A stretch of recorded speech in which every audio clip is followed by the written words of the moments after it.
Renee Johnson, District 4, Committee Member. Victoria Wallington, District 3.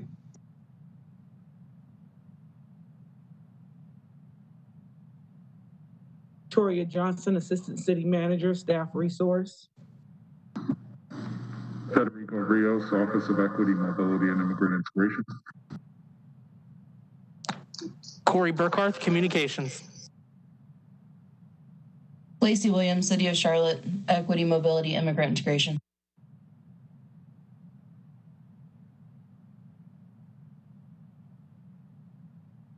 Chief.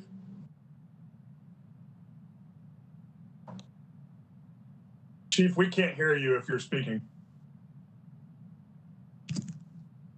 How about now? Is that good? Yes, sir. Okay, yeah, Johnny Jennings, Chief of Police. There we go. And guests who are joining us? Spencer Merriweather, District Attorney of Mecklenburg County. And Karen Parker, I'm the CEO of Safe Alliance and Chair of the Family Justice Center Steering Committee. Terrell Carrington, Executive Director of the Jamie Kimball Foundation for Courage. And Andrew Oliver, CEO at Pat's Place Child Advocacy Center. All right. Ms. Wellington, I see your hand. Did you have a question prior to the agenda review or after that? I had a question prior to the agenda review. It's really related to the agenda. Okay. Just real quick, one of the things that we talked about in January's meeting was with Safe Communities meeting, always getting a report out briefly of the violent crime that we had year to date. And just as a kind of a primer to understand within context of what we are about to discuss, I didn't know if the chief had that or Ms. Johnson had that information available. Sure, Chief, you want to field that? We've lost the chief. Let me let Ms. Johnson do the agenda review, and when Chief, well, actually I see him buffering now, so let's see if he comes back to us. Yeah, can you hear me? Yes, sir. Go ahead. Okay, yeah, so I just wanted to, I could give a quick briefing of where we are related to specifically homicides right now. We are looking at we're looking at 8 homicides so far this year as compared to last year, which we had 7. So I do have some like demographics of those homicides, the victims, and 7 of the victims were Black male victims. 1 was a white female. Age ranging of the victims is 21 to 34 years of age.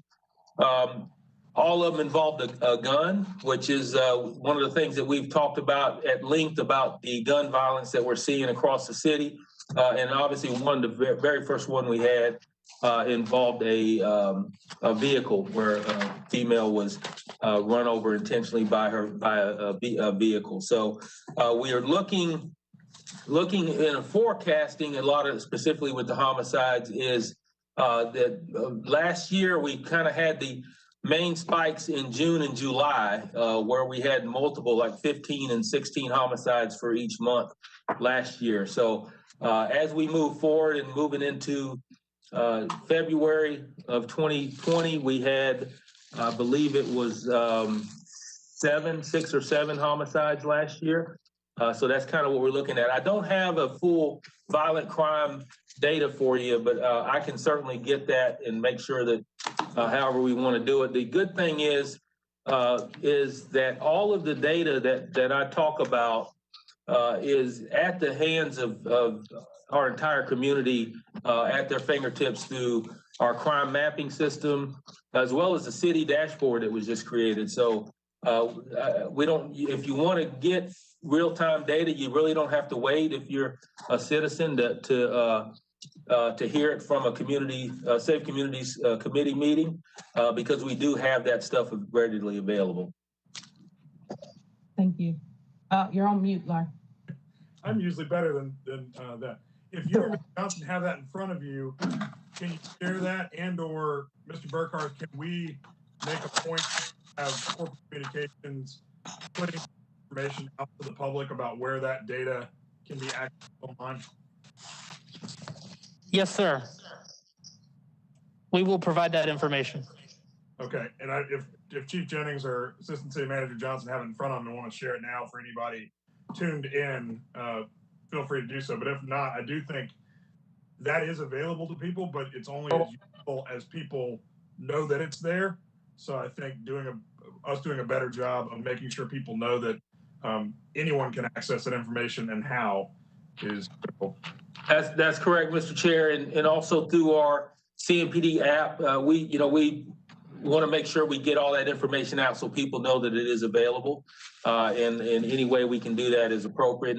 And again, if we want to, if you choose to have a certain report out during our meetings here, I'll be happy to do that as well. Thank you, sir. Ms. Watlington, anything else before Ms. Johnson goes over the agenda? Nope. Thank you. Thank you. Ms. Johnson.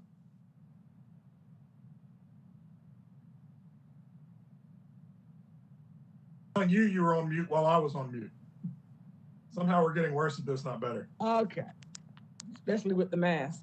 Sorry about that, guys. As Councilmember Larkin stated, we have one item.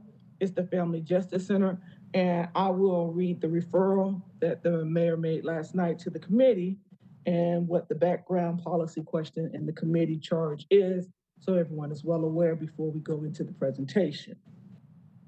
Background: the city has received the request for support in the establishment of a Family Justice Center in Mecklenburg County.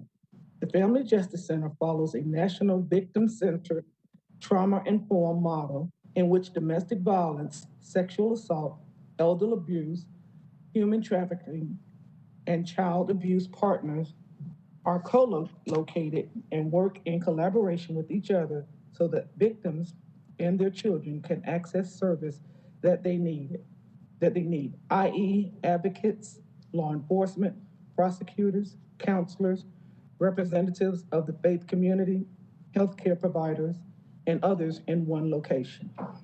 Policy question: how would partnering in the establishment of a Family Justice Center in Mecklenburg County advance the city's violent prevention efforts? Committee charge. Number 1, review the proposal submitted by the Family Justice Center Group to determine the potential partnership options. 2, assess participation options in conjunction with current violence prevention efforts and city focuses to determine potential impacts on advancing the city's violence prevention effort. And 3, propose a recommendation for consideration by full council. At this time, I'll turn it over for the presentation to Karen Parker. And as I'm told, it'll be a series of people doing the presentation with her. So to Ms. Parker and to the other speakers on this, if we can, between each speaker, pause and let me check to see if there's questions for you specifically before we throw it to the next person. I think that would be helpful. But Ms. Parker, appreciate you being here. Take it away. Okay, thank you. And I'm actually going to turn it over to our DA, Spencer Merriweather, to get us started. Thank you, Karen. And obviously, it's a privilege to be before the Safe Communities Committee. We are exceedingly grateful for the opportunity to speak to you today. You will have an opportunity to certainly ask me questions as I hope to offer some closing comments at the conclusion of this presentation. But I will start by giving ourselves a pat on the back. I am the envy of all of my colleagues in the profession of criminal prosecution in this area. More often than not, their mayor and city council and county commissions and the like are coming to them asking, saying, we've got a problem with violence in our community and what are you guys going to do about it? You're not providing any answers for me. And the great news for this community is that over the course of the last 3 years, across disciplines, you've had a number of people getting together and trying to come up with a full answer for what it is that we're going to do about violence in this community in the city of Charlotte and in Mecklenburg County. As has been stated already, the Family Justice Center project, now known as the Umbrella Center project, represents a multidisciplinary approach to confronting intimate partner violence, child abuse, sexual assault, elder abuse, and human trafficking. And it's all about looking at it from the perspective of really trying to offer alternatives and services for victims where they are when they are at their point of their greatest trauma.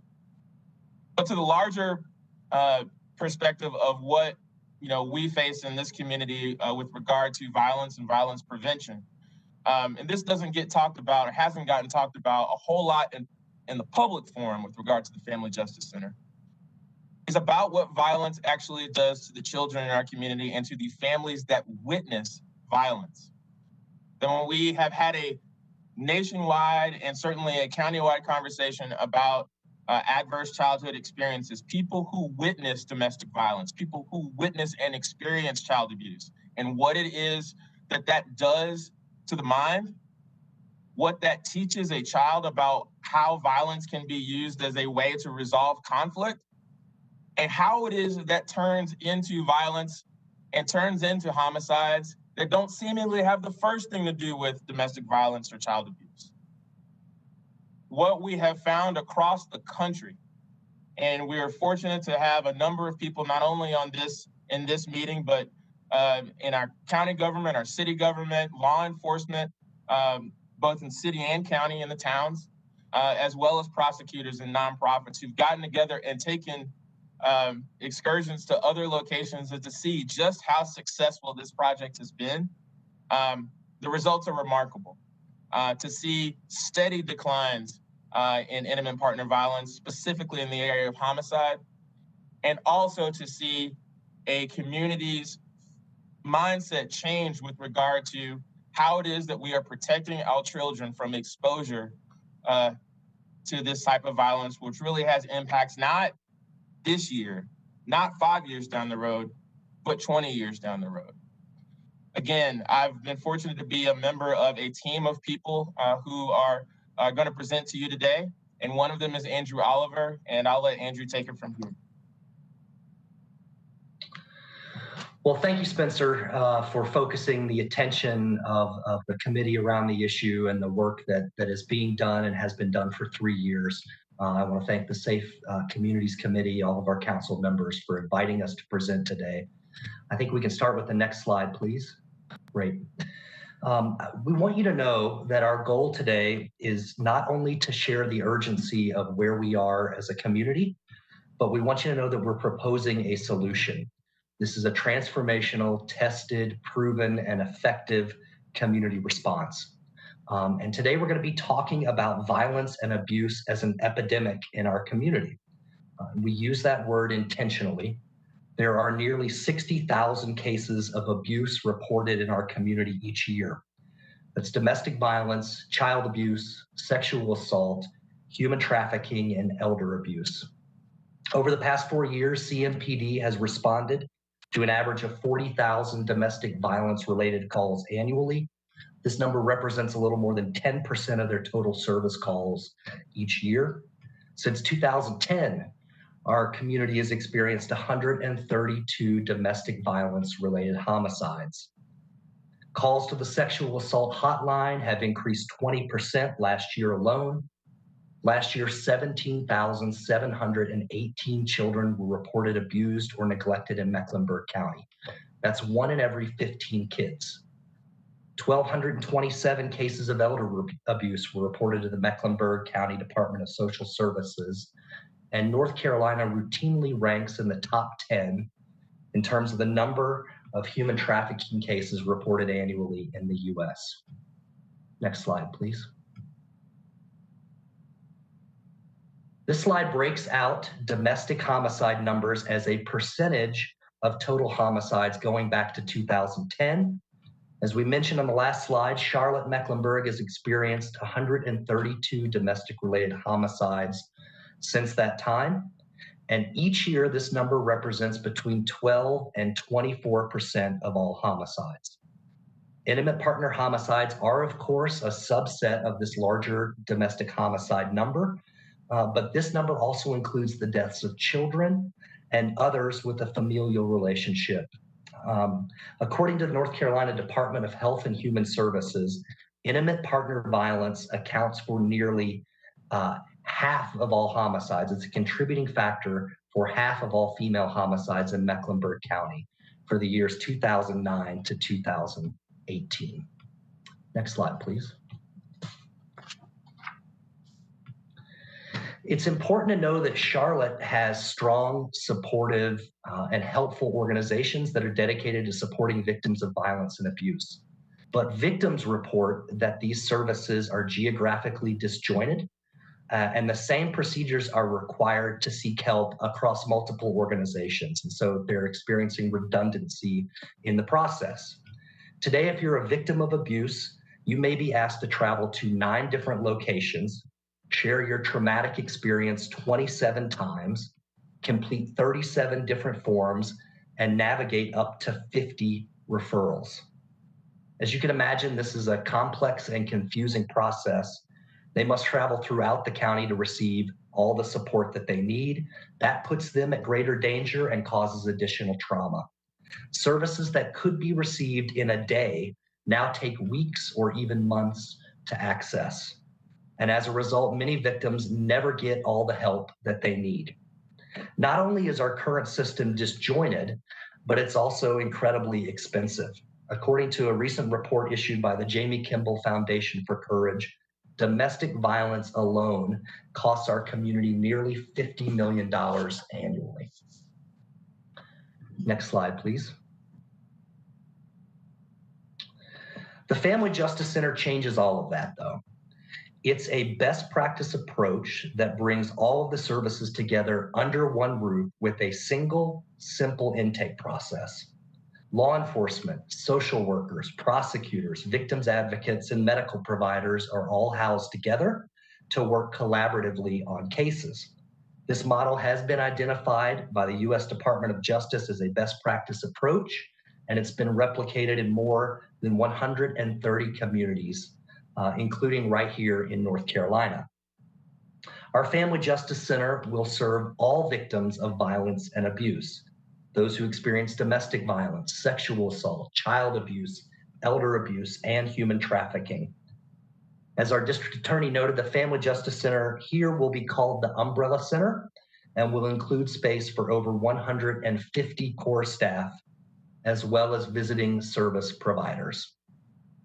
Next slide, please.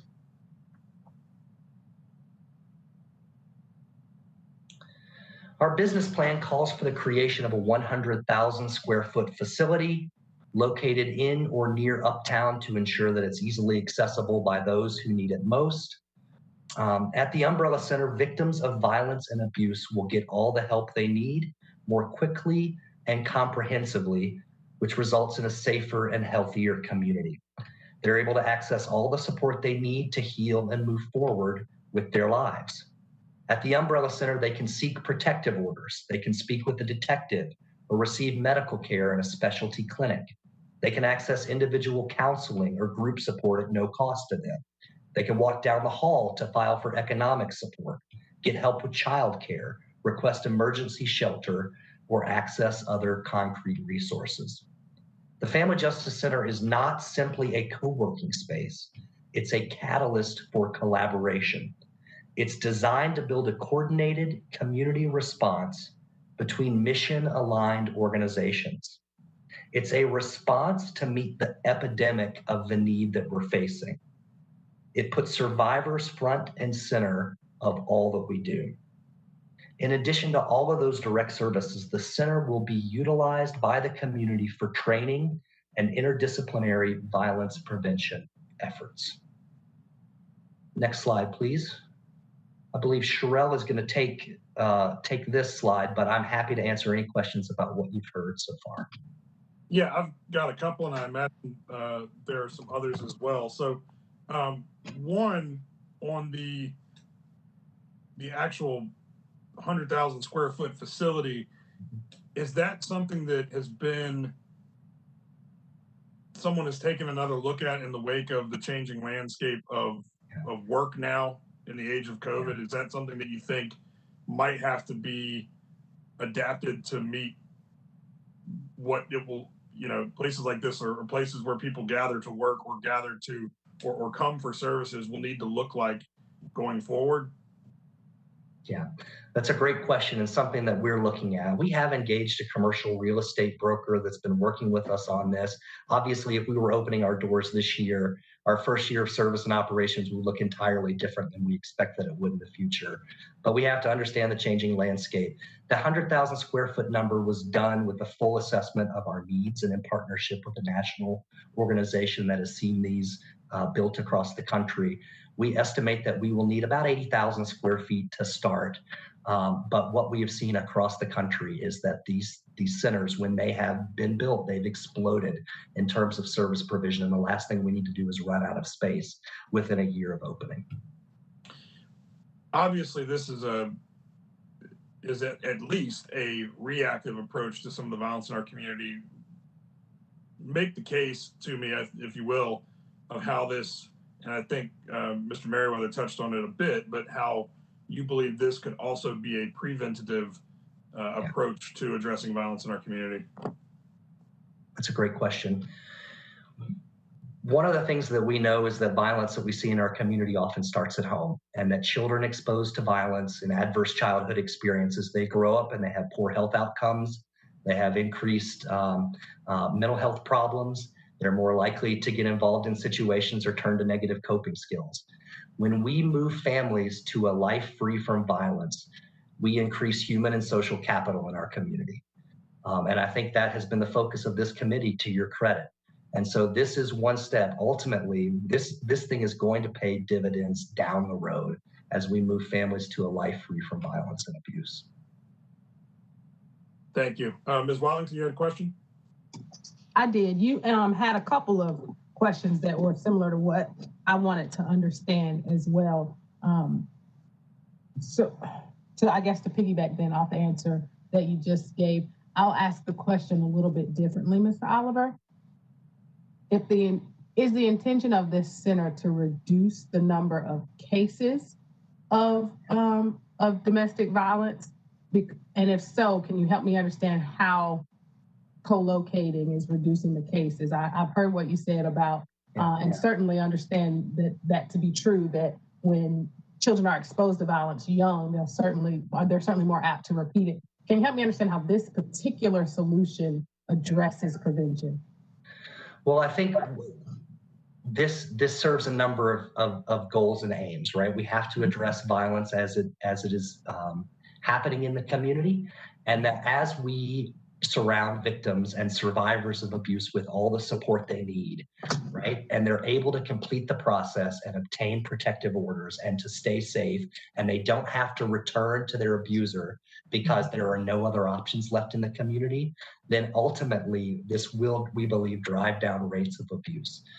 Karen Parker, our CEO at Safe Alliance and a committed partner to this effort, I think may be able to speak to that more in terms of an intervention and prevention model. Well, even before that, I'm not sure that I necessarily need her to speak. I think I get the gist of what you're saying. Yeah.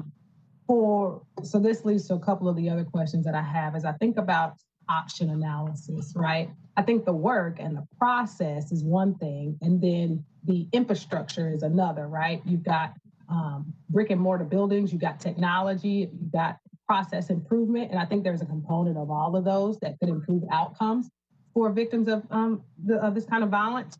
And so I'd like more information about the options that you have already looked at. For instance, how can we leverage technology to reduce redundancy? You talked about having to share the details of their trauma over and over and over again. Is that something that we could leverage a database across organizations to be able to prevent that kind of thing or improve an existing database? That's something that I think would be ripe for investment in, that would address the same need and come along the lines of what we've been talking about in terms of COVID and just a new virtual world. When I think about the impact of COVID in empty commercial space, you mentioned you've been working with a commercial realtor, so I'd be very interested in those findings, given that there is a lot of space out here right now that is empty and that folks are in need of filling versus building from the ground up. I think that's an opportunity to cut costs.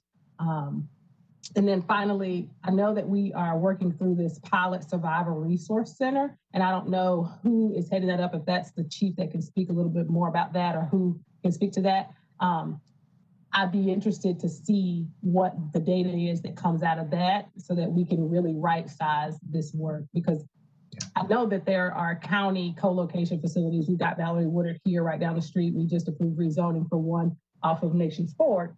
So we know there's value in co-location. I just wonder I wonder what the options are in terms of existing buildings to do that. And also if in this age, we need to focus on how we can leverage technology to drive a better experience.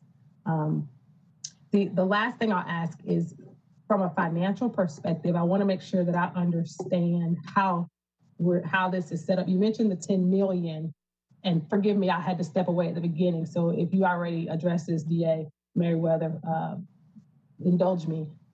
Is there an ask to be made today of the city? Because what I've seen so far has been Health and Human Services heavy. And so I would imagine the county has a play in this. I just want to make sure I understand what our role here would be outside of providing a CMPD officer or something of that nature.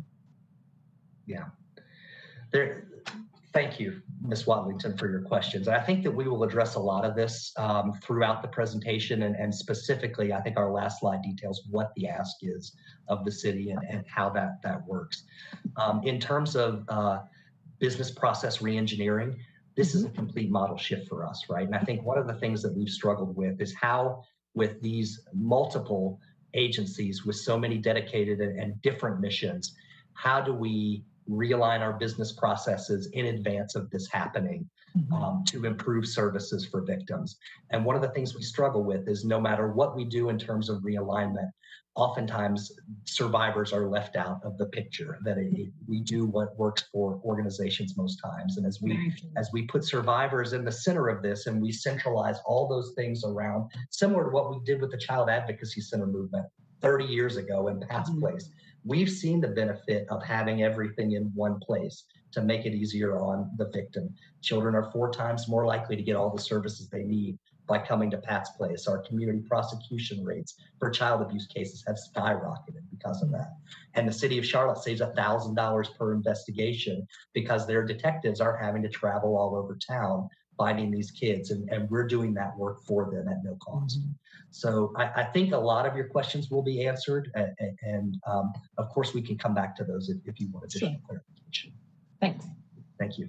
Ms. Johnson had a question for you as well before we move on.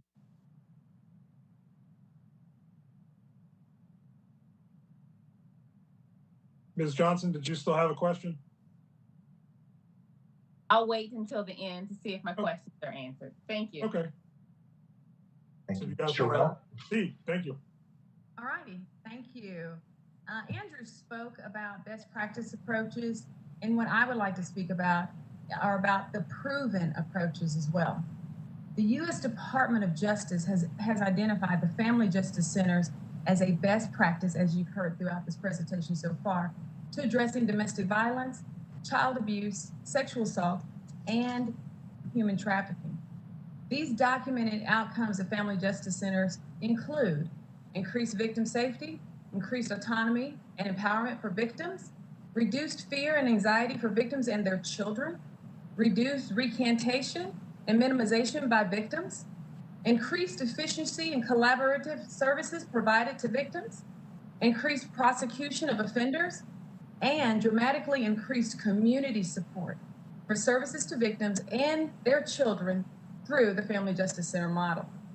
If you visit our website is charmecfamilyjusticecenter.org. That's all one word. Again, charmecfamilyjusticecenter.org. Then you can read more about the expected outcomes and see examples of how these outcomes have been accomplished in other family justice centers across the U.S. I would tell you that the takeaway here is that when our most vulnerable can access the support and care that they need, you know, it's clear that they are more likely to build a life that's free from abuse and ultimately break the cycle of violence.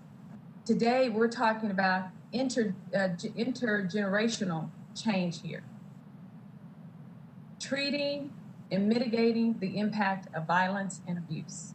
Addressing adverse childhood experiences, and improving the lives of families across our communities. Next slide, please. We continue with the proven approach. As you see on this slide, it's very well tested. The Family Justice Center is a proven method that saves lives. It reduces the domestic violence homicide rate.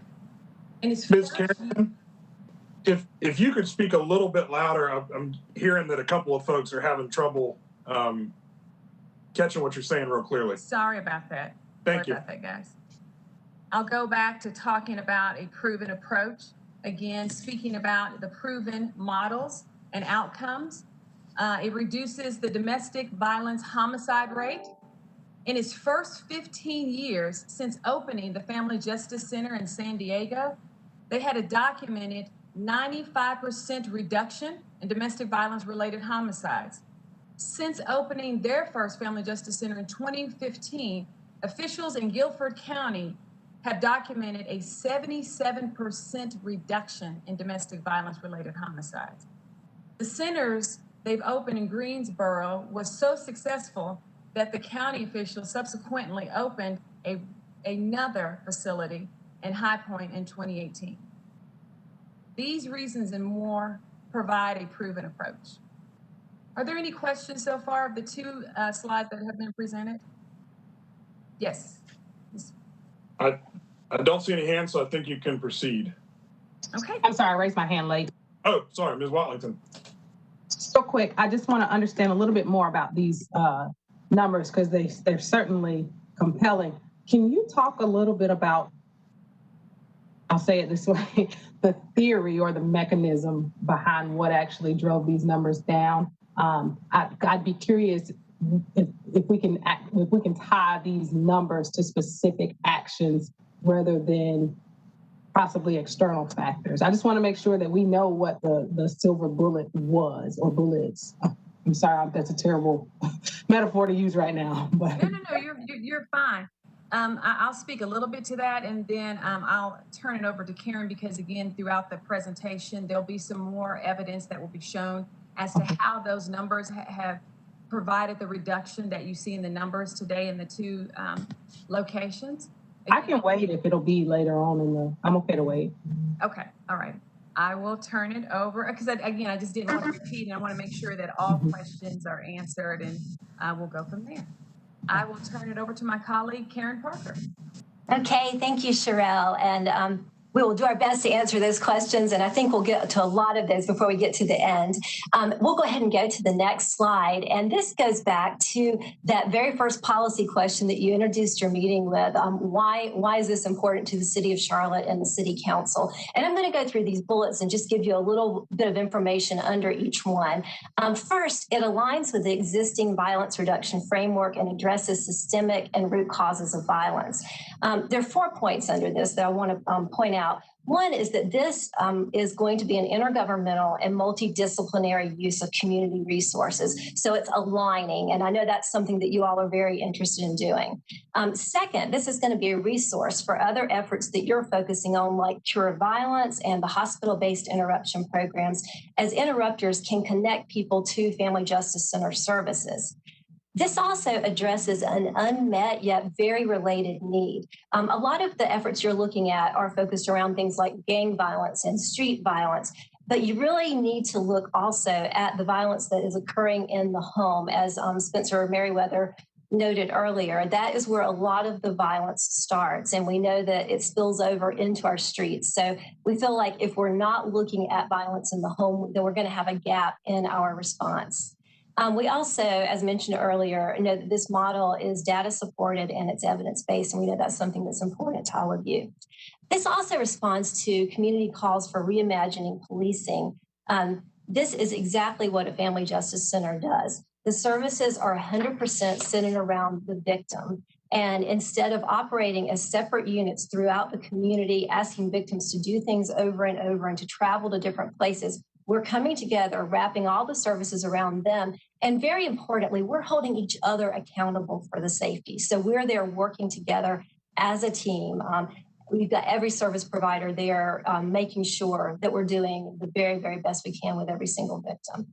And I think it's also important to note that this is not a reactionary response. It's a proven, well thought out intervention and prevention plan, and it has been under development for several years. I know that you're under a lot of pressure right now to come up with the answers for our community, and we just want to make sure people know that this has been well researched and it's not a reaction. This is something we've been planning, and we think now's the time to move forward with it. This model also addresses racial equity issues. And from the very beginning, I'm going to talk a little bit later about some of our early efforts and what we're doing right away to help domestic violence victims, but we are putting a racial equity framework in place. So the partner agencies are going through racial equity training together, and we're going to have a really unique opportunity to, on a deep level, build anti-racist policies, not only within systems, but between systems. And the nonprofit partners are also going to be providing support both for criminal justice-based interventions and community-based anti-violence strategies, because we know some victims feel very comfortable going to a system and getting help. Other victims do not feel comfortable doing that. So we want to address both, and we want to be working in the community, but also in the criminal justice system. So we're helping everyone that needs help. This is also a smart business decision. It improves efficiencies, and no additional staff positions are required. I think this is really important. You take the staff that are currently working in offices around the community and you move them together. So you're not adding staff. And what we're looking at doing is bringing the existing CMPD Special Victim Services units to this center so that they're all working together. This includes folks who work on domestic violence, crimes against children, sex assault, and human trafficking. And the space would be provided rent-free to CMPD. So there's a long-term cost savings too, because they're able to be there. Every partner will be there rent-free. So we're not worried about the rent for the years to come. We know we are there together, and we're going to be building a response that's going to be long-term. I will say that we know that no one-size-fits-all strategy is going to apply. We know that the comprehensive community violence prevention strategy doesn't eliminate the need for the umbrella center, and the umbrella center doesn't eliminate the need for the comprehensive violence prevention strategy. We believe that by pairing both of these approaches together, that Charlotte-Mecklenburg can achieve the greatest impact for the people that we serve. If you go to the next slide, I'm going to start giving you a little bit of the nuts and bolts of this. So you see here our partners in the project. This is the group that the steering committee has brought together from the beginning, because these are the people in the community who are working most with abuse victims. And you'll see that we have the three nonprofits, Safe Alliance, Pat's Place, and Jamie Kimball Foundation for Courage. We have the City of Charlotte and Mecklenburg County. We have the healthcare systems, Novant and Atrium. We have the DA's office. And then we have the police. We have all of law enforcement. So it's CMPD, the town police departments, and the sheriff's department. So we know that all of them touch the victim services arena, and we want to make sure that everybody is working together. So all of these partners have been on our steering committee, and I want to mention quickly the capital campaign that we are working on. The three nonprofit agencies are engaging in a capital campaign, and one of the things you've heard us say already is that this is going to be survivor-led, that we're doing this based on what survivors are telling us they want. And our campaign is led by 5 community leaders with lived experience with violence and abuse. Those people are Audra Toussaint, Rashida Gittins, Anna Maria Ibanez Santa Maria, and Ron and Jan Kimball. And we are in the process of kicking off the soft phase or the quiet phase of our capital campaign. And we have had a number of donors already who have said, we're ready to go and we want to make a donation, but where is the county? Where is the city? They want an answer to that as they start making donations to this project. So that's why it's really important that we're here in front of you today. In addition to the core partners, the center is going to have workspace for other partners that are helping us with basic needs and holistic support services, people from legal, faith, financial, education, and culturally specific organizations. So if you can go to the next slide, I'm going to give you a little bit of background on how the city has been involved to date. CMPD has been here from the very beginning. In 2017, about 40 community leaders went to a Family Justice Center conference together. CMPD helped lead that effort, and they actually dedicated a sergeant to co-lead the community efforts in the very beginning. In 2018, the steering committee was created, and the city has been continuously represented by CMPD at the deputy chief level. and representatives from the city manager's office. So we've had assistant city managers with us throughout the whole process also. In May of 2018, CMPD leaders at all levels were engaged in a readiness assessment that was conducted by National Family Justice Center experts, and they also helped lead the early strategic visioning efforts that year. Throughout 2018 and 19, as was mentioned earlier, we went around the country. We visited different cities to learn about what worked, what didn't work, and how we could build the strongest family justice center in Charlotte. We visited San Diego, Fort Worth, New Orleans, Milwaukee, and Nashville. City Manager Jones attended the Nashville tour along with an assistant city manager. And we learned a lot from those visits that we've been able to bring back into our planning. Getting a little more recently in the summer and fall of 2020, we had steering committee members that presented to Chief Jennings on 2 occasions to brief him and his deputy chiefs on the Family Justice Center efforts. And then more recently, Sherelle Carrington represented the Family Justice Center Steering Committee and met with Mayor Lyles and former council member James Mitchell in fall of 2020 to discuss presenting the proposal to City Council. So that's really what has brought us here today. And now if you can take us to the next slide, I'm going to jump back. A few minutes ago, we were talking about the early center, the Survivor Resource Center. So I want to give you some more information about that effort.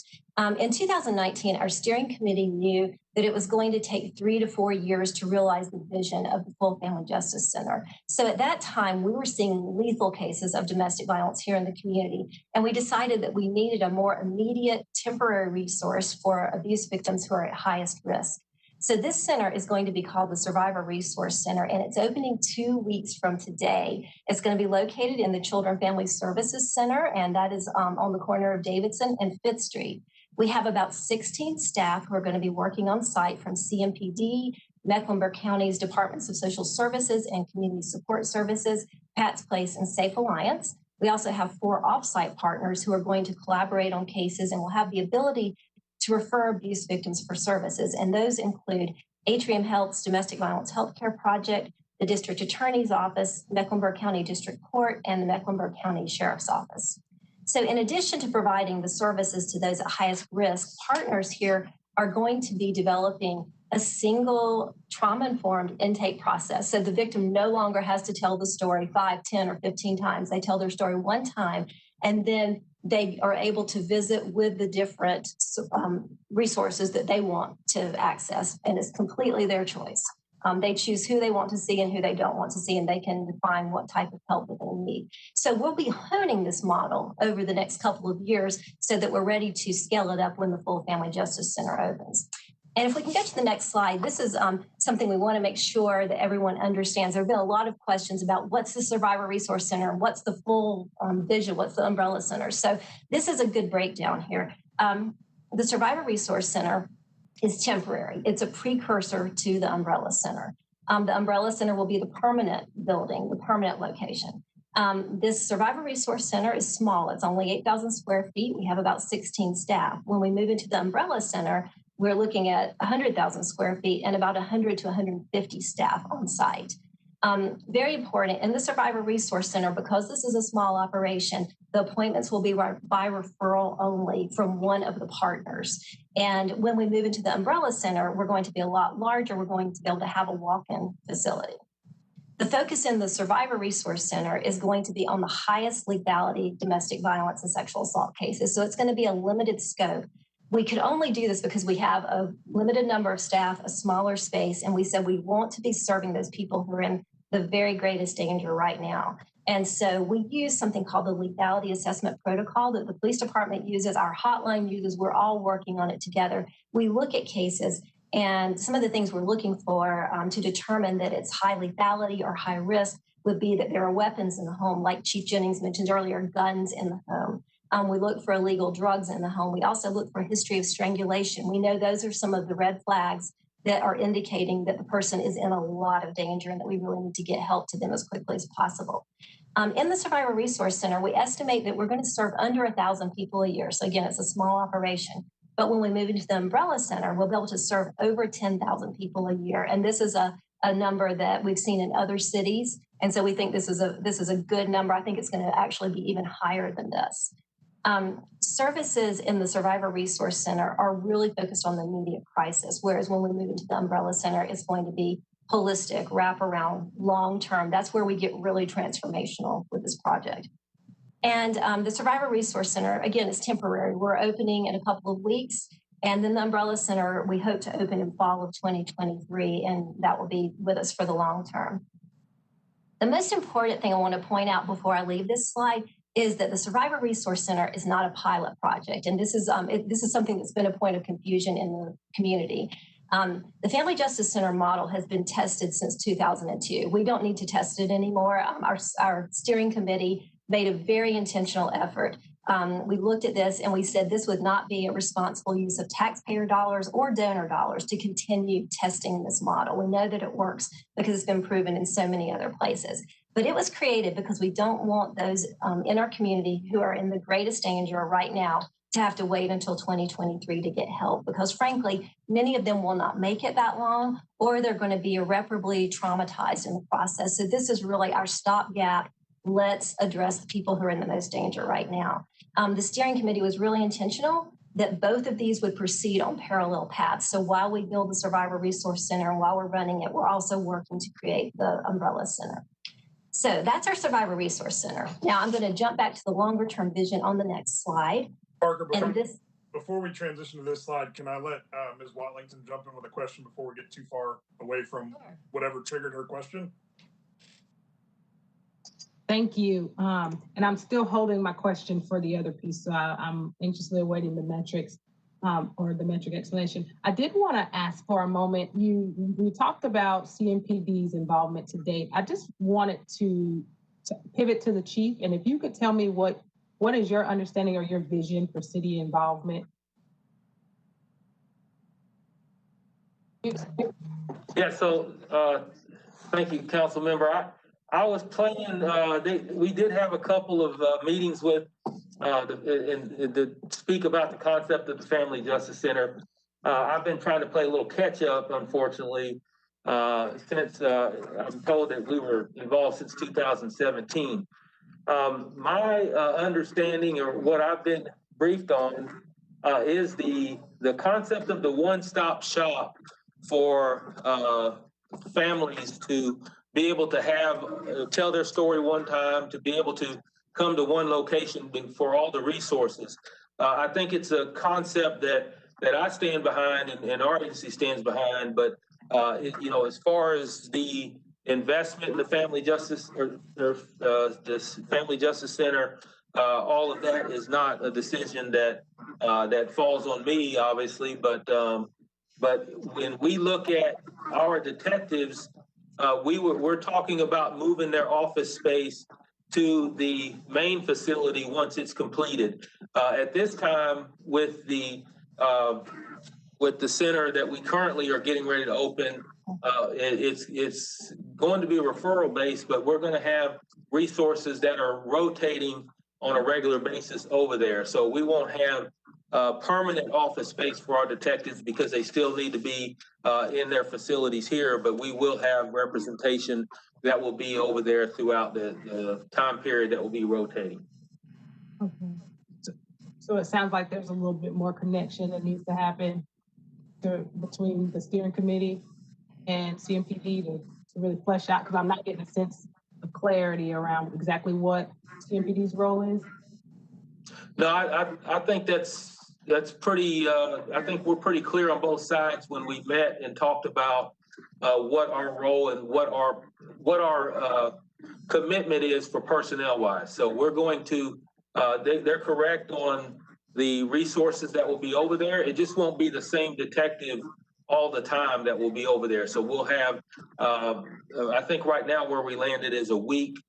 Each detective spends a week over there. That provides also not just to have resources from CMPD, but also to let each detective rotate so that they can learn the concept of the whole center, as well as we have a domestic violence advocate and a sexual assault detective that will be assigned there as well.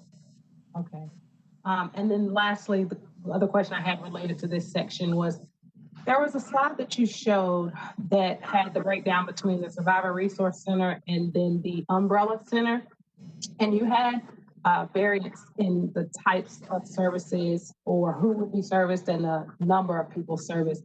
Can you help me understand what drives the difference between the two? Let me ask you differently. I know that the building itself does not drive the process. So can you talk to me a little bit more about what changes in the process that will allow you to scale up?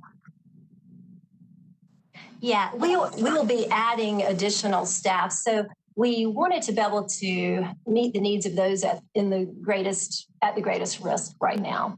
And so we're going to be able to start the collaboration, and we intentionally decided that we would focus on domestic violence and sexual assault because we felt like those were the places where we have really strong services. We're already coordinated out in the community, and we all know that that next step is to pull together and be there in the same building together. And as we grow, we want to add elder abuse and trafficking and do even more in the area of child abuse. So we felt like we need to take where the strongest partnerships are right now to start with, get strong there, build the processes there, and then over the next couple of years, we'll start adding. And then by the time we're able to move into that Family Justice Center, we'll really have a very good business process, for lack of a better word, in place so that we're able to offer those services. Okay, so it's a matter of staffing then that would dictate the volume of people who can see and the types of services you can provide. Yeah, that's really it. And when we move into the full Family Justice Center, we will have security. That's something we don't have in this current facility, and that's why we're working by referral only. So when we open it to the public, we'll also have a high level of security similar to our domestic violence shelter. Awesome, thanks. Okay, great, thank you. Before we continue, Ms. Parker, Mr. Winston has joined us and he has a question as well. Well, I just wanted to give a little institutional background and have Chief Jennings back a little bit. I agree that CMPD has been clear, especially for colleagues who were not around the last iteration of council. We have had a lot of institutional involvement in this process, but we also have had a lot of turnover in that institutional involvement. When I first came on in 2017, was working pretty close with Assistant City Manager Kim Eagle, as well as Karen Wichard, who was in the manager's office. Both of those people have left, one up to Davidson town government and one to Gaston county government, as well as we've had a couple, as it was said, deputy chief level involvement from CMPD. I believe some of that has turned over as well.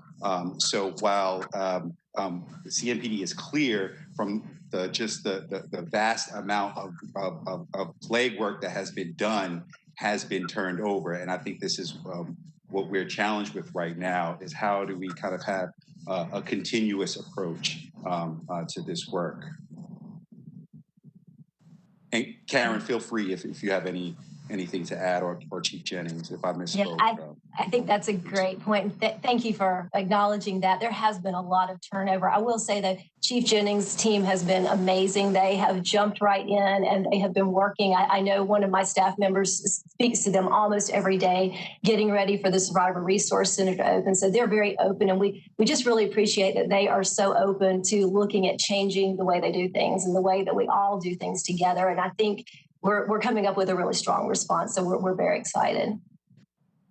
Thank you. Yeah, and I'll just weigh in a little extra. Councilman Winston's correct, but I'll even add to that. There's been actually some double turnover in some of that process as well. So we're as we're moving forward, I think we're getting a good grip on the whole concept and everything, and the agreement and what we're looking at as far as logistically what we are committing to. Great. Ms. Parker, if you want to continue. Yes, I just have a few more slides and I'll be finished with my piece. With this slide, I'm shifting us back to the long-term vision for the Family Justice Center. Our goal really has been to create a world-class center for abuse victims. And we were really intentional about the model that we're going to propose to you today. Many of the family justice centers across the country, including the ones in North Carolina, have been created 100% with public funding. We consulted with the national experts, though, and they said, we think in Charlotte you can do this different and we can make a stronger family justice center. They recommended a public-private partnership.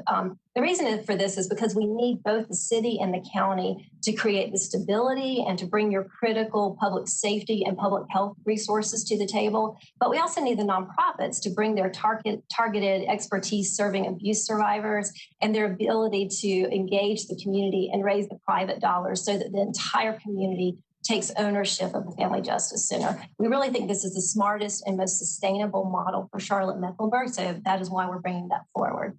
And if we can get to the next slide and give you some details on what this looks like. To bring this project to fruition, we plan to renovate a building in or near Uptown, as you've heard earlier. And our building committee estimates that the cost is going to be about $30 million.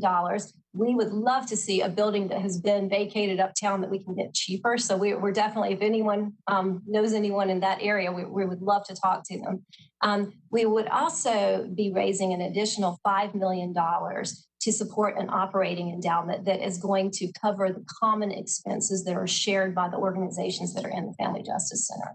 So the steering committee has proposed that Mecklenburg County and the city of Charlotte each consider an investment of $10 million to the project to help purchase and renovate the facility.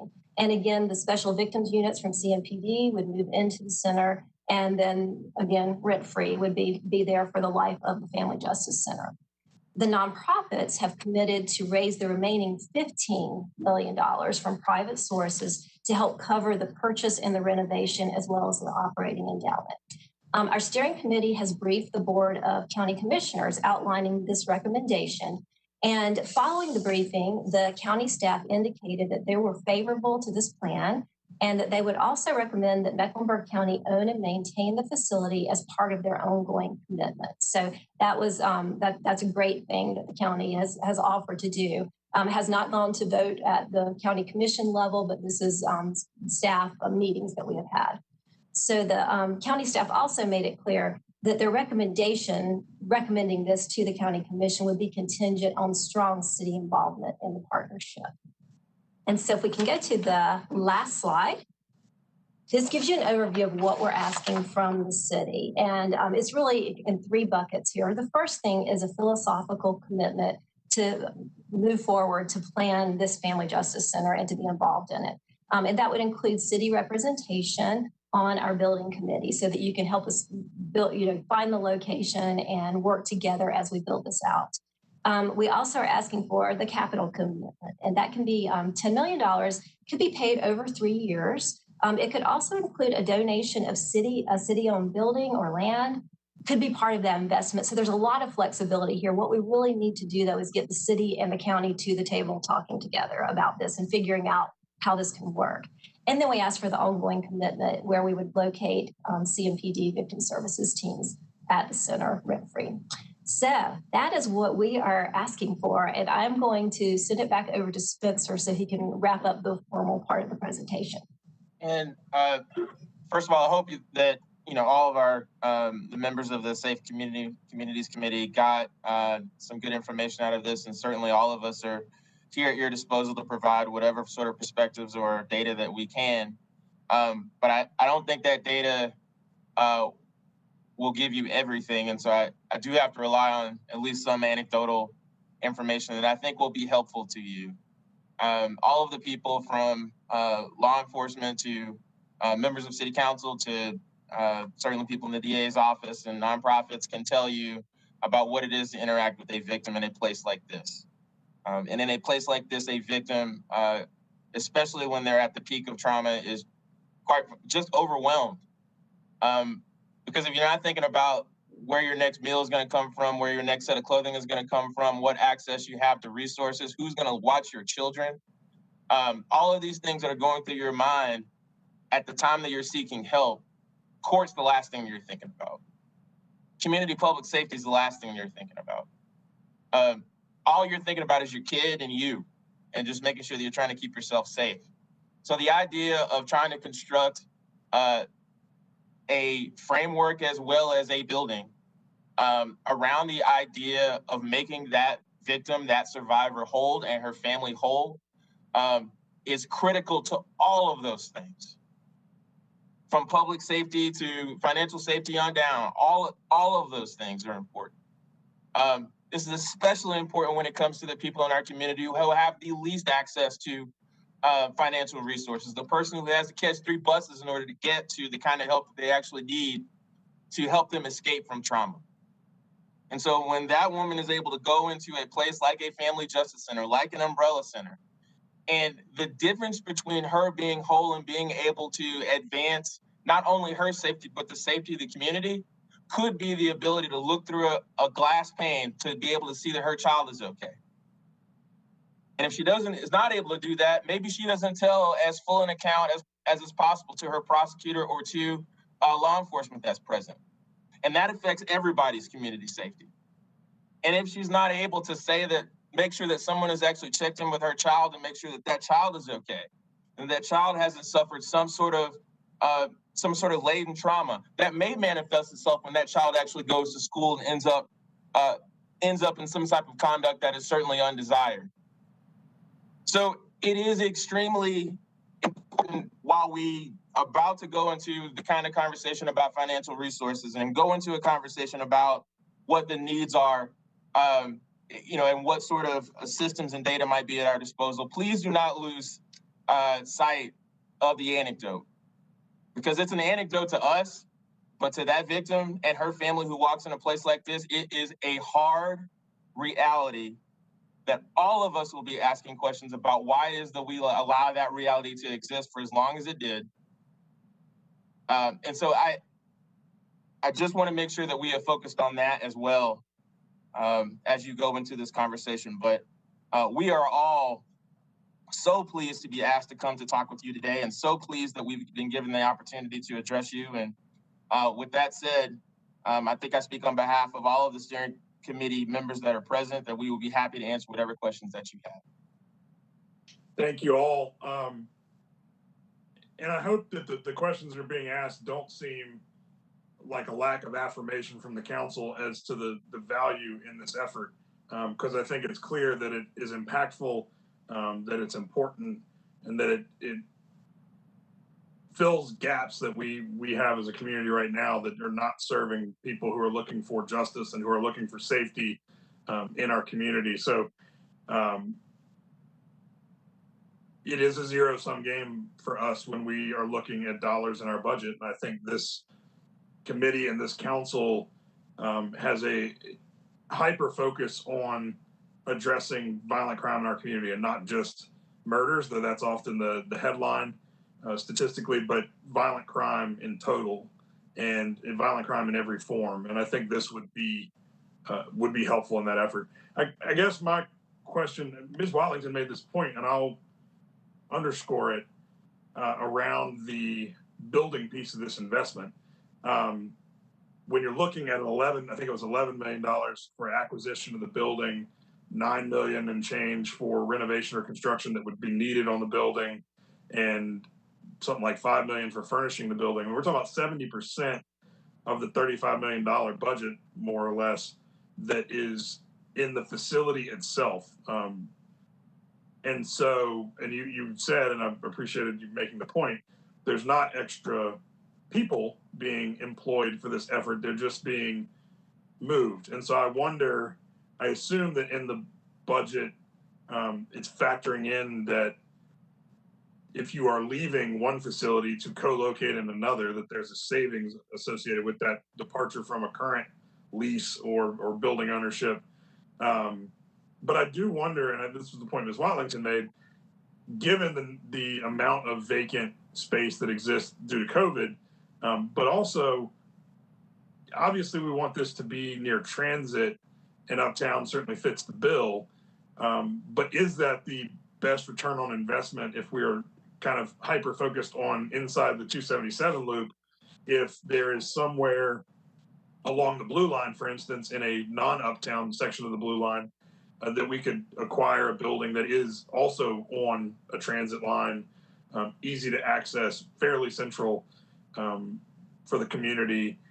Could that could that be a significant impact on the amount of dollars that are needed to make this come to fruition? So I hope that we are casting a wide net, the collective we are casting a wide net as we look at that real estate piece, because that does seem to be the overwhelming majority of this budget. And while obviously the facility's location and it's, creating a comfortable space for people to come in a very trying moment in their lives, it's the people there that I think are going to be helping these victims more than the building itself. And so the building is important, but I hope that we don't let that be an impediment to getting this done, that we're so focused on it being, at a high profile corner of Uptown. I'm going to butt in, and I know that my colleagues would say as much as well.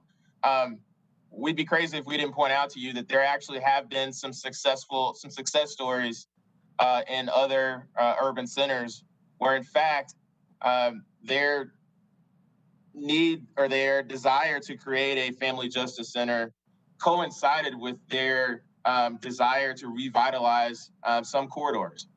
And in fact, if we take the example of Milwaukee as well as Nashville, where rooting a family justice center in a particular corridor was a part of expanding a whole array of services around a family justice center and building all sorts of other development around a family justice center, which served not only the needs of, from a public safety perspective, but also those of community development. So I at least wanted to point that out to you.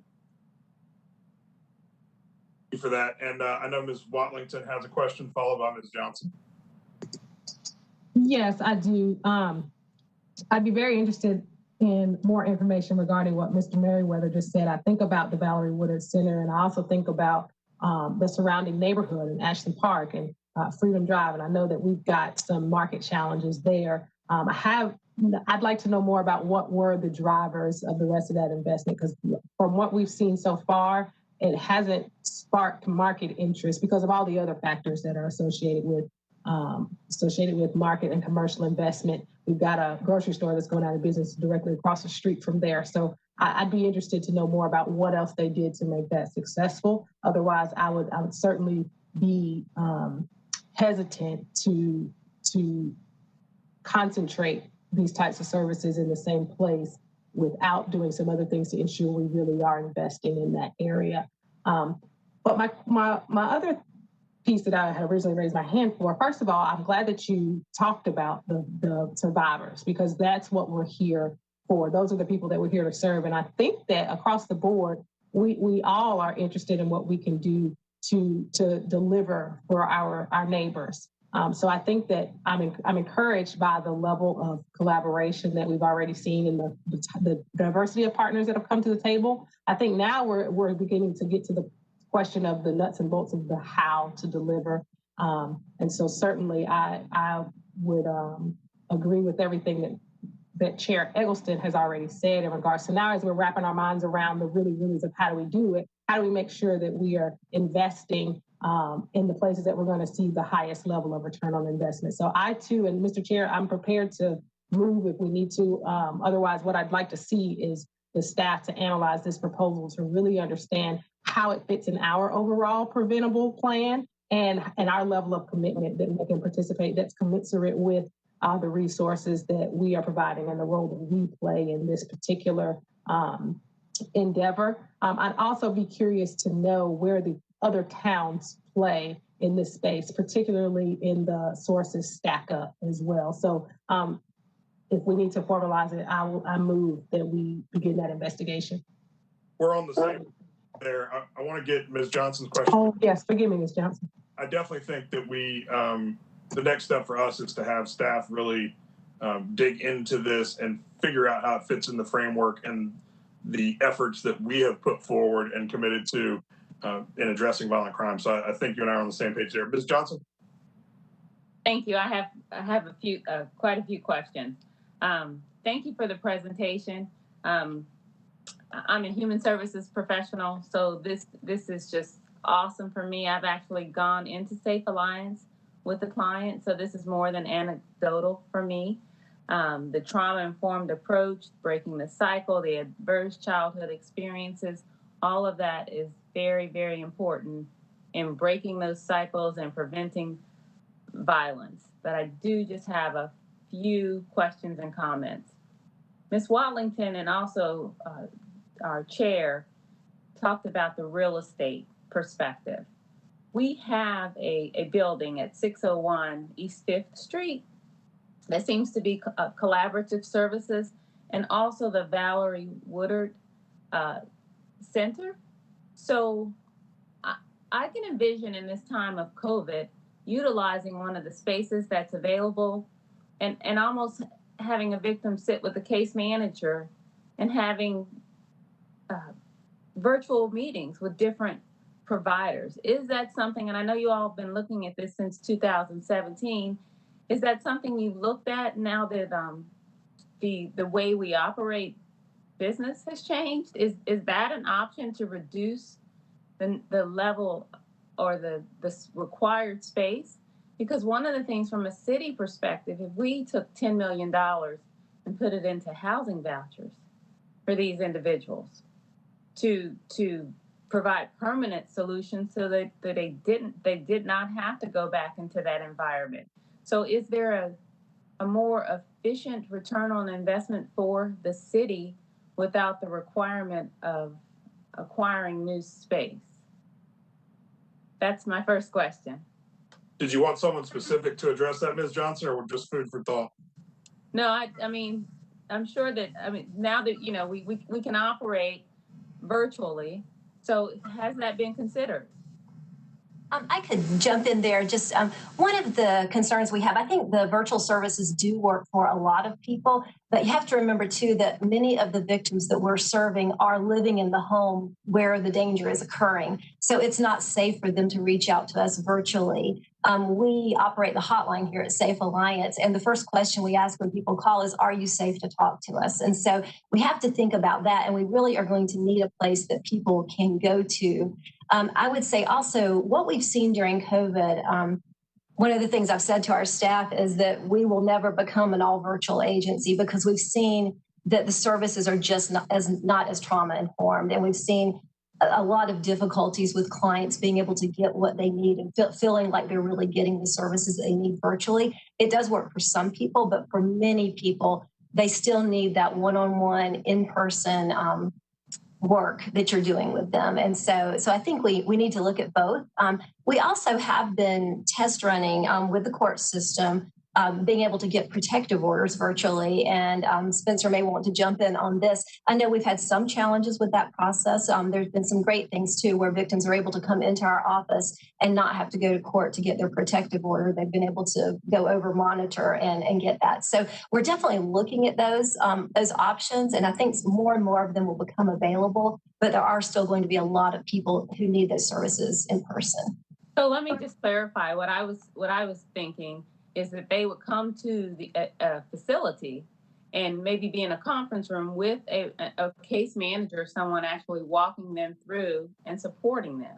And the appointments that they need to have, such as with the protection order and, any other resources that might not be on site, maybe victims of crime assistance or housing providers or whatever the off-site providers are, could actually meet with them virtually, or even some of the partners that are proposed, in the Family Justice Center. I know that it might not be safe for the victim to meet virtually from their home, but if there were a centralized or coordinated location where individuals could receive spaces, or services, it might allow funding to be allotted somewhere else that's more practical for the victim. That's just a thought.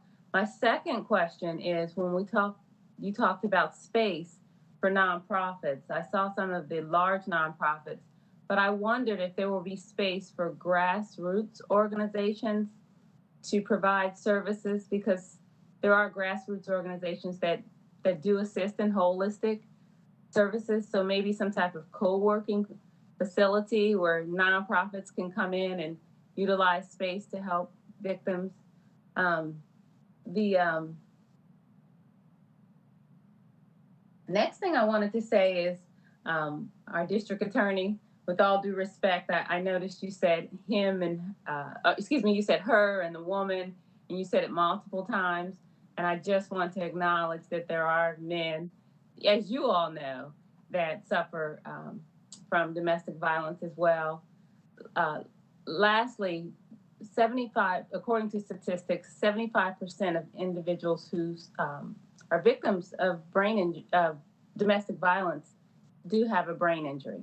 So I advocate for brain injury all the time, and I would just ask that either there be resources or modified resources at the center for that service, or at least it be a part of the assessment. That is a huge unmet need in our county and our nation.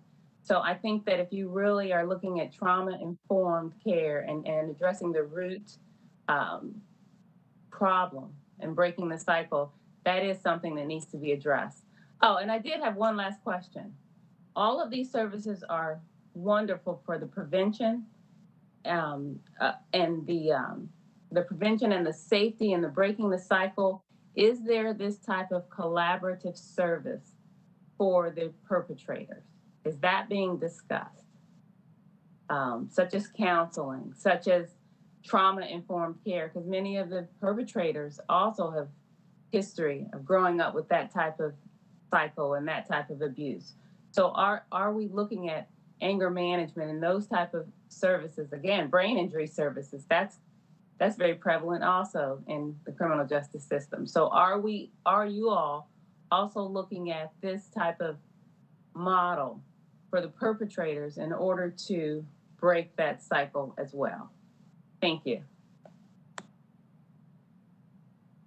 Ms. Parker, do you want to field that? And then I know. Yeah, I can take that. And that is such a great question. And I think you're absolutely right that you have to be looking at the perpetrator side too, because serving victims is not necessarily going to stop domestic violence, especially in the work that we do. There are great VADRS intervention programs that are here in town and run by the county and by private workers. And we really want to see that approach looked at too, because we think it's so important. Those services are severely underfunded. I will say statewide, it's not just here in Mecklenburg County, but just as a state, those services are not well funded. So we would definitely advocate for increasing those services and making those services more comprehensive. And I really think as we get into further conversations, we definitely want to bring Mecklenburg County into this because they've been running the NOVA program for many years, and they really are the experts on that.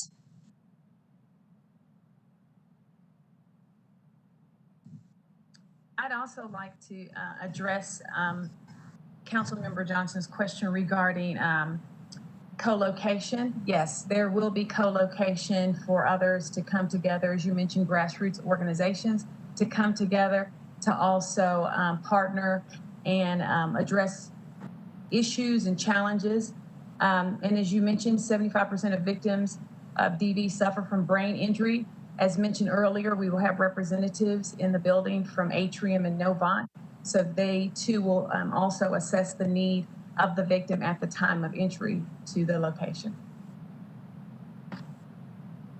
What do you think about the housing focus? Has that been talked about? Because I know that you mentioned resources to different organizations for shelter, but if individuals can be independent and get away from the perpetrator or get out of the situation along with wraparound services in order to change their thinking and to help them be self-sustaining, would it be a better return on investment if that were an option, if the city could invest in that way, instead of increasing the building size? Are there any thoughts on that? Ms. Johnson, I'll jump in. I think it's a fair question, and I think from Ms. Watlington's point about next steps, that's maybe a question we ought to point towards staff and say that if our next step is for them to really unpack the presentation, which, by the way, if Ms. Victoria Johnson can make sure that this presentation is sent out to all of the committee members, that would be great. I don't think we've received it yet, or if we haven't seen it. But I think that's the kind of thing that we might need to present to staff in terms of the scope of what we want back in their analysis of how this fits in with our larger plan to address violence. Thank you. Ms. Ajmera? Thank you, Mr. Chairman. A couple of questions. So first, Andrew, thank you so much for getting me up to speed on this. We have had a couple of meetings before this presentation. This is a great model to have under one roof, where we are focusing also on the prevention, and with the safety being one of our key priority areas, it helps us tackle really the root cause of the issue, which is the prevention here. I am trying to understand, as some of my colleagues had mentioned earlier, if we can get an assessment from our city manager as to how does that fit into our overall safety model in terms of our ongoing commitment from CMPD, our capital commitment, how does that fit into our overall plan so that we get to hear from our city manager as well as Andrew and his team, so that we are all on the same page. I think I'm pretty familiar with what Andrew had proposed, but I'm not familiar with what our model looks like as of right now when it comes to some of these services and the support that CMPD provides. So I think that's the other piece we really need to understand. So I really hope that we get an update from our city manager as to how this is all going to fit so that we can take next steps as necessary. So, Mr. Chairman, do you need us to make any motions or? I don't think so. Staff? I am curious to hear from, and I know Mr. Winston has a question too, but Victoria Johnson, Assistant City Manager, I think you've heard from Ms. Ajmera, Ms. Johnson, Ms. Watlington, and myself, sort of an outline of the scope of what we'd like to back. Can you let us know if you have any questions for us in terms of what we'll expect to see at the next meeting? Mr. Nicholson, I would probably have something that will add on to All right, Ms. Ms. Ms. Winston, go ahead, Johnson. and then Ms. Johnson will circle back. Yeah, just a quick anecdote. I did, when I first came into office 3 years ago, I did a town hall with many of the service providers outlined in this presentation. I was called to the mat, rightly so, by the community about the diversity of some of the care providers, as Ms. Johnson related to. That there are a number of care providers, as we see with our violence interrupter program, that are doing good work in the community, that are able to reach the people that we are trying to reach, but aren't able to get the institutional support because of many different reasons. I would encourage us to look at the framework that we have, where we are, and I would encourage us from a city perspective, but also from an advocate perspective, to lean on us to do this, to say, hey, as we're doing this work with the violence interrupter model and getting additional funding and capacity building amongst grassroots organizations, I think some of that can be translated to, again, those grassroots organizations in the domestic and intimate partner violence space in the community. But it's going to take an intentional kind of understanding of what we are doing now with this pilot program, the shortcomings and successes, and if we so do desire to expand that model in this space. Mr. Winston, I do want to quickly acknowledge Ms. Watlington had 1:30 obligations, so she has had to drop off the call, and I want to thank Councilmember Graham for joining us. Ms. Victoria Johnson, you let us know what else guidance-wise you need from the committee in terms of where staff is going to go from here and what you're going to bring back to us. Okay. So just wanted to point out that the presentation was attached to the agenda that went out last evening to the Safe Communities committees. It's attached, it's just at the bottom. So as you stroll up, you'll be able to see the whole presentation. What our city staff, we're going to go back and analyze it, work with the family justice presenters to actually dig into where the numbers is, where we're going to go, how does it fit into the Safe Charlotte and Violent Interrupters and all of our programs, and exactly what can be the outcome based on those analysis. We will be taking, I'll be taking that back. We'll have budget look at it, run the numbers, run everything. Look, we'll probably be in contact with, we will be in contact with Karen, Andrew, or whoever they direct me to be in contact to solidify some information so we can bring back an updated analysis of what we have. We are in the middle of budget season, so we'll try to have something, we will have something next month, but I want to make sure that it is going to be, it may not be totally complete, but it will be in depth enough to give you some more information to see how it fits into the overall city budget and to the Safe Community Charlotte prevention plans in order to see how can we partner in this endeavor. Members, Mayor Johnson, does that sound on track with where we're at? I'm trying to move my thinking. I'm okay with that. Yes. Okay. Ms. Johnson, does that sound? Thank you, Ms. Johnson. Thank you. Yeah. Yes, okay. Great. Awesome. Thank you. It's confusing when I have two parts of this work, so I have to figure out new ways to make sure we know who we're talking to. Great. Well, Ms. Victoria Johnson, I appreciate you, and we'll look forward to that. Do either of my remaining committee members have anything else they'd like to address? Or if not, I'll entertain a motion for us to let everybody back to the rest of their days. No, just again, thank you for the presentation. This is important work. So thank you. And motion to adjourn. Second, and also I'd like to thank Spencer Merriweather for joining us. I know he's very busy and they're understaffed. So Spencer, thank you so much for joining us. And Andrew, appreciate all your time and your staff for being here.